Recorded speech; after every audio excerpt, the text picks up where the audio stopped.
बिस्मिल्लाहिर्रहमानिर्रहीम अस्सलाम वालेकुम।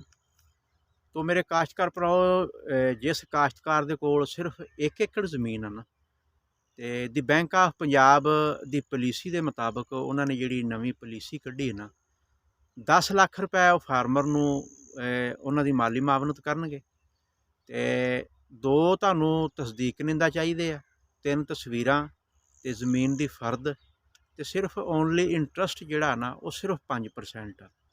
ਤੇ ਤੁਸੀਂ ਆਪਣੀ ਮਰਜ਼ੀ ਦੇ ਮੁਤਾਬਕ 50 ਹਾਰਸ ਪਾਵਰ, 60 ਹਾਰਸ ਪਾਵਰ ਯਾਨੀ 240, 260, ਸਪੈਸ਼ਲ 480 ਜਾਂ ਗਾਜ਼ੀ 480, ਜਿਹੜਾ ਵੀ ਤੁਸੀਂ ਟਰੈਕਟਰ ਪਸੰਦ ਕਰਦੇ ਆ ਉਹਦਾ ਤੁਸੀਂ ਲੋਨ ਕੇਸ ਮਨਜ਼ੂਰ ਕਰਾ ਸਕਦੇ ਆ।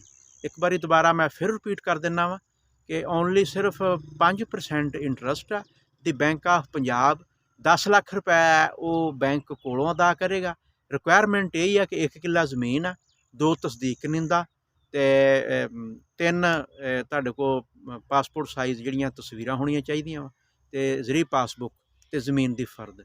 ਇਹ ਚੀਜ਼ਾਂ ਤੁਸੀਂ ਆਪਦੀ ਫਾਈਲ ਮੁਕੰਮਲ ਕਰਕੇ ਪੰਜਾਬ ਬੈਂਕ 'ਚ ਜਾ ਸਕਦੇ। ਇਸ ਤੋਂ ਪਹਿਲੇ ਤੁਸੀਂ ਇਹ ਬ੍ਰਾਂਚ ਦਾ ਵਿਜ਼ਿਟ ਵੀ ਕਰ ਸਕਦੇ ਆ, ਔਰ ਸਾਡਾ ਗੂਗਲ ਤੋਂ gov.com ਤੋਂ ਵੀ ਜਾ ਕੇ ਤੁਸੀਂ ਇਹ ਸਾਰੀ ਪਾਲਿਸੀ ਜਿਹੜੀ ਹੈ ਇਸ ਨੂੰ ਤੁਸੀਂ ਦੇਖ ਸਕਦੇ ਆ। ਉਮੀਦ ਕਰਦੇ ਹਾਂ ਕਿ ਅੱਜ ਵਾਲੀ ਵੀਡੀਓ ਦੀ ਸਾਡੇ ਨਾਜ਼ਰੀਨ ਨੂੰ ਸਮਝ ਆ ਗਈ ਹੋਗੀ। ਨੈਕਸਟ ਵੀਡੀਓ ਤੱਕ ਅਸੀਂ ਇਜਾਜ਼ਤ ਚਾਹੁੰਦੇ ਹਾਂ ਜੀ। ਅੱਲਾ ਹਾਫਿਜ਼।